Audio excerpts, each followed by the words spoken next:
वृंदावन कलानाथो हृदयानंद वर्धनो सुखदो श्री राधिका कृष्णो भजे हम कुंजगामिनो या देवी सर्वभूतेषु विद्यारूपेण संस्थिता नमस्तस्यै नमस्तस्यै नमस्तस्यै नमो नमः। गुरु ब्रह्मा गुरु विष्णु गुरुदेवो महेश्वर गुरु साक्षात् परब्रह्म तस्मै श्री गुरुवे नमः। सर्वप्रथम अधिष्ठात्री देवी मां भगवती सरस्वतीना चरणों शत कोटि वंदन તેમજ મંચસ્થ સમુપસ્થિત સંત શિરોમણી થાનાપતિ પૂજ્ય લહેરગીરી બાપુના ચરણોમાં વંદન તેમજ આ જયજનની સ્કૂલના પ્રાંગણની અંદર ઉપસ્થિત સર્વ શિક્ષક ગણોને મારા વંદન તેમજ ભારતનું ભવિષ્ય એવા આપ સૌ ઉપસ્થિત સર્વ વિદ્યાર્થી વહાલા ભાઈઓ તથા બહેનો, આમ તો લગભગ 2 કલાકથી તમે બેઠા છો, મારા ખ્યાલ પ્રમાણે 1.5 કલાક તો થઈ ગઈ અને તમારી કેપેસિટી પૂરી થઈ ગઈ એ સમજાય છે અમને. પણ મને એક બહુ આનંદ થયો. સન્માન તો ગુરુ પૂર્ણિમાનો ઉત્સવ ઉજવાય છે ને આમ તો સન્માન હકીકતમાં શિક્ષકોનું થવું જોઈએ, કારણ કે આને બેહારવા, જીવતા દેડક્યા તાજમાં તોડવા બધું હરખું થાય છે. એમાં આજે 3-4 લાઈન બેહારી છે ને, ઈ જે અંદરથી નટખટ કાનાનો સ્વભાવ હોય, આ બધાને શિક્ષક ખરેખર મહાન હોય છે એનું કારણ છે કે ઘરમાં 2 છોકરા હોય તો મા બાપ કંટાળી જાય છે. અહીંયા તો 19 હાચવીને તમે બેઠા છો અને આમને ભણાવવા, આમનું ઘડતર કરવું. કહેવાય છે, ચાણક્યના શબ્દોમાં કહીએ તો શિક્ષક ક્યારેય સામાન્ય હોતો નથી. ગુરુ શિક્ષક ક્યારેય સામાન્ય હોતો નથી, કારણ કે સર્જન અને સંહાર એની ગોદમાં રમતું હોય છે. આ જે બાળક છે ને, આ બધા કાચા પથ્થર છે. આને કેવું ઘડતર આપવું એ શિક્ષકના હાથમાં હોય છે. જો શિક્ષક ધ્યાન રાખે તો આ શિક્ષક જ મહારાણા પ્રતાપ, શિવાજીને, સ્વામી વિવેકાનંદ આમાંથી બનાવી શકે. અને શિક્ષક કદાચ જો ચૂક કરી જાય તો આતંકવાદી પણ આમાંથી જ બનતા હોય છે. આ સ્કૂલની અંદર ઘણા સ્કૂલના કાર્યક્રમોમાં જવાનું થાય, પણ અહીંયા જે શ્રી રામનો જય ઘોષ સાંભળ્યો એ મારા જીવનની આ પહેલી વહેલી સ્કૂલ છે જ્યાં બાળકોએ આવો શ્રી રામનો જય ઘોષ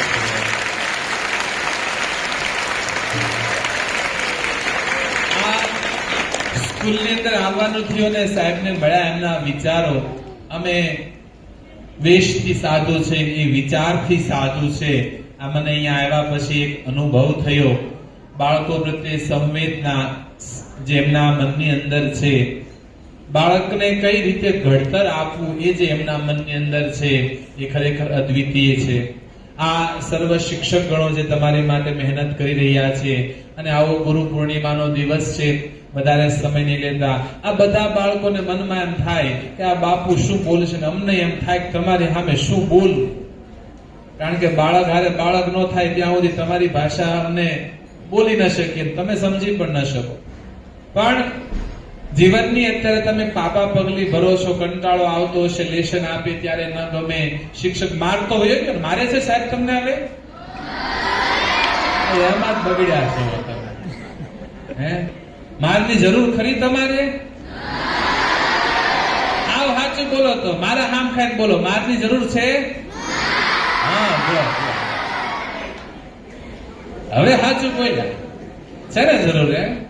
આ માર વયો ગયો ને પછી શિક્ષણ વહી ગયું. નકર અમે ભણતા ત્યારે નિયમ હતો, સોટી વાગે સમસમ, વિદ્યા આવે રમઝમ. હા, અને મારતા એટલે એવા મારતા, પાછા કેવા મારતા ખબર છોકરા? સાહેબ ઘરે મારે ને નિશાળે માર્યા હોય ને તો પછી જો ઘરે જઈને કીધું ને સાહેબે માર્યો તો મા બાપ પાછા મારે. એટલે નિશાળમાં ભૂલી જવું પડતું. નિશાળે સાહેબ મારતા તો ઘરે કહેવાતું નહીં અમારે. પણ શિક્ષા વહી ગઈ પછી શિક્ષણ ઓછું થઈ ગયું છે. અત્યારનો સમય એવો છે કે તમે ભણી શકો તો તમે આગળ વધી શકો. આમાંથી બધાને પૂછીને તો કોઈને શું બનવું છે? તમારે શું બનવું બધાને આગળ થઈને?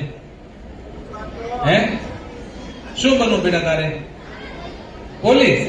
તારે બેટા ડોક્ટર? તારે હે પોલીસ? એટલે બધા પોલીસ વાળા થઈ જાવ, ચોર કોણ બનશે? હે બેન, તારે શું બનવું? ડોક્ટર, કલેક્ટર, શું વાત છે તારે બેન? ડોક્ટર. હવે આમાંથી ખેડૂત કોને બનવું? આંગળી ઊંચી કરો લે, આમ હરખી હો. બસ ડોક્ટર હોય, એન્જિનિયર હોય, કલેક્ટર હોય કે પોલીસ હોય, ખાવા હાટું અનાજ જોવે, એને ખેડૂતની જરૂર પડે. આપણે બધા એક મગજમાં આના હોય ત્યાં પપ્પા એમ કહેતા ડોક્ટર બનવાનું, મમ્મી એમ કહેતા એન્જિનિયર બનવાનું, આ પોલીસ બનવાનું, આવું બધું આપણે મગજમાં એક પકડી લીધું ને. જે લોકો બધા જે રસ્તે હાલતા હોય એ રસ્તે હાલવામાં કાંઈ મજા છે નહીં. જીવનમાં એવું કાંઈક કરો કે લોકોથી નોખા નીકળીએ. આપણે બધા કરતા હોય કરવામાં કઈ મજા છે જ નહીં.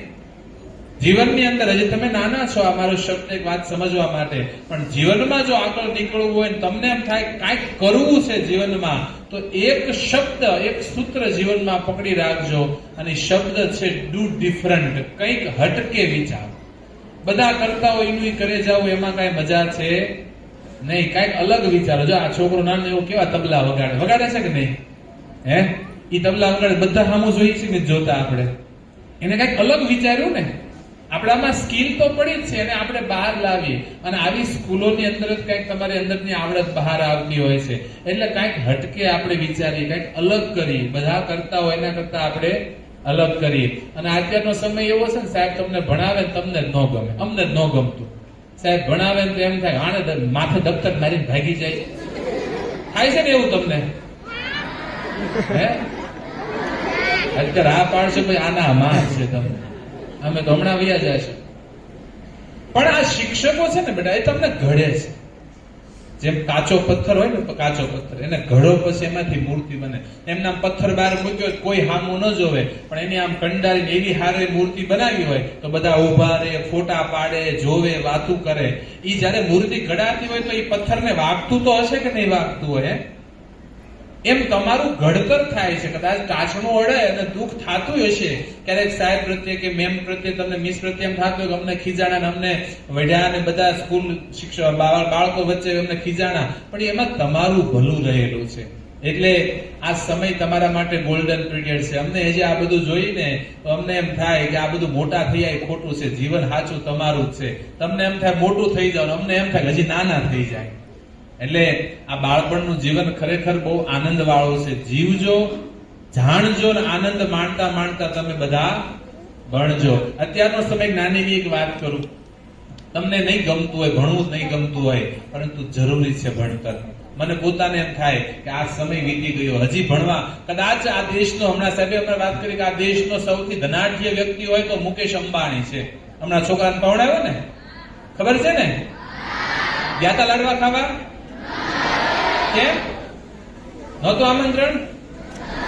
સારું, તો ઘરે જઈને ખાઈ લેજો, ચાણા રજા નહોતી. તો ઈ સૌથી ધનાઢ્ય વ્યક્તિ છે. ઈ એમ કે 1 કરોડ રૂપિયા આપો, 1 કલાક પહેલા જે ક્ષણ હતી ક્ષણ મને પાછી આપો. મળે ખરી? 1 કરોડ રૂપિયા આપો, 1 કલાક પહેલા જે સમય વીતી ગયો સમય પાછો આપો. મળે ખરો? ન મળે. એમ અત્યારે અમે એમ કે 5 કરોડ રૂપિયા આપી, અમને નાના બાળક કરતું બને થઈ ગઈ. તો અત્યારે જે આપણને મળ્યું છે ને ઈ માણી લેવાનું. અત્યારે તમને આ કાંઈ નહીં ગમતું હોય, સાહેબ ખીજાય ન ગમે, મારે ઈ ન ગમે. મારો પોતાનો અનુભવ છે. અમને સાહેબ મારતા ને ત્યારે નહોતું ગમતું. અત્યારે એના શિક્ષકોની સામે જઈને ઉભા રહી ને તો અમને એમ થાય કે હજી સાહેબે 2 લાફા વધારે માર્યા હોત તો હજી કંઈક આગળ નીકળી ગયા હોત. ઈ માર પછી મીઠો લાગે. અને આજ અમે જયારે અમારા સ્કૂલોની અંદર જઈ, અમારા જે પૂર્વ શિક્ષકો જે હોય, અમને જોઈને કેટલો આનંદ થાય, કેટલો ગર્વ થાય કે મારો વિદ્યાર્થી, મારો શિષ્ય, મેં આને ભણાવેલો ને આજ ક્યાં જઈને ઉભા છે. એ શિક્ષકને ગર્વ થાય. એટલે જીવનમાં એવું ભણજો, એટલા આગળ નીકળજો કે આ જયજનની સ્કૂલ ને આ શિક્ષકોને ગર્વ થાય કે આ મારો વિદ્યાર્થી, મેં આને નાનપણમાં ભણાવેલો.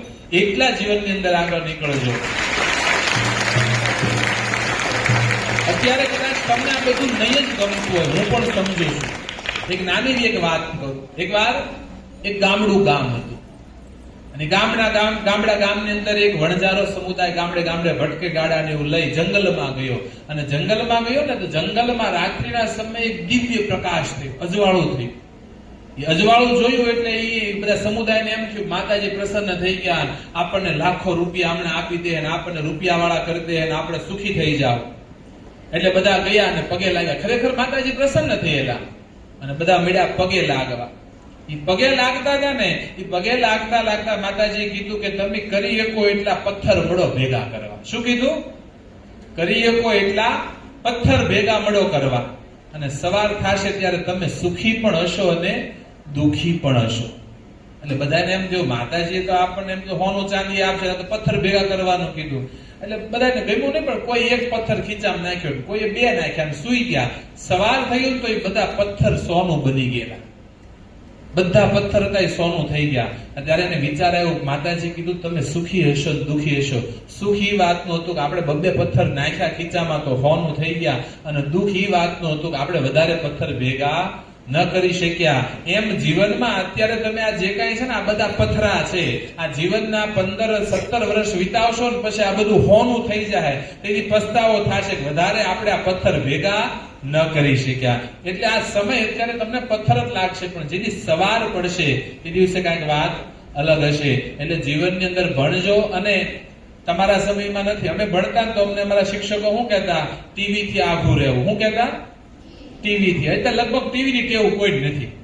કોઈ ટીવી જોવી ગમે? હવે અમારી વખતમાં અમારા સાહેબ ઇડિયટ બોક્સ કહેતા, આવો શબ્દ વાપરતા, ઇડિયટ બોક્સ ટીવી ને. પણ અત્યારે ટીવી કરતા મોટું દૂષણ તમારા હાથમાં મોબાઈલ નું આવ્યું છે. કેટલા મોબાઈલ વાપરે છે?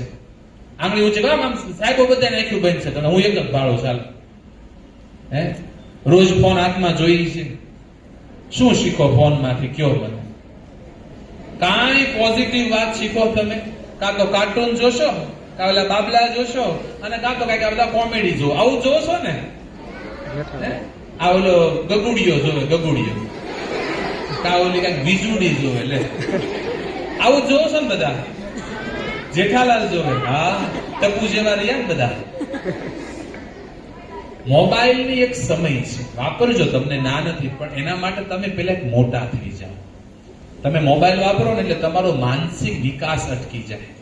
એમાં અત્યારે લોભામણી ગેમ આવતી હોય. હમણાં 12 વર્ષનો બાળક, કેટલા વર્ષનો?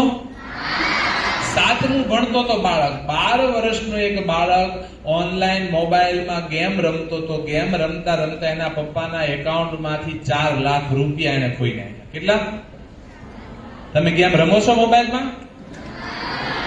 મોબાઈલમાં જો બેટા ગેમ રમતા હો ને તો આજથી બંધ કરી દેજો. મોબાઈલમાં ગેમનું વ્યસન જે થાય ને એ દારૂના વ્યસન કરતા મોટું છે. મોબાઈલ તમારી જિંદગી બરબાદ કરી નાખશે, યાદ રાખજો. એને કઈ વિવેક નથી મોબાઈલ ને કે આ મોટા માણસના હાથમાં શું કે નાના બાળકના હાથમાં શું. જોવાનું નહીં, જોવાનું કોઈ દી મોબાઈલમાં જોવાનું નહીં. જીવનમાં જેણે કલેક્ટર બનવું, પોલીસ બનવું છે, કાંઈક આગળ નીકળવું છે, એને કોઈ દિવસ મોબાઈલમાં ગેમ રમવાની નહીં. અમારી પાસે મોબાઈલ છે, મને નથી યાદ કે મેં આજ સુધી મોબાઈલમાં ગેમ ડાઉનલોડ કરી હોય. તમારું જીવન બરબાદ ન કરવું હોય તો કોઈ દી મોબાઈલમાં ગેમ રમવાની નહીં. સર્વાંગી વિકાસ થવો જોઈએ. મોબાઈલ રમતા રમતા સર્વાંગી વિકાસ થાય નહીં. માણસ આખું શરીર મોટું એવું થઈ ગયું, માથું એટલું કેવું રહી જાય, કેવું લાગે? સારું લાગે? આખો માણસ મોટો હોય, હાથ અવડાવડા હોય તો સર્વાંગી આખો વિકાસ થાય તો સારો લાગે. મોબાઈલ રમશો તો તમારો સર્વાંગી વિકાસ થશે ને. એટલે મોબાઈલના દૂષણથી બધા દૂર રહેશો ને.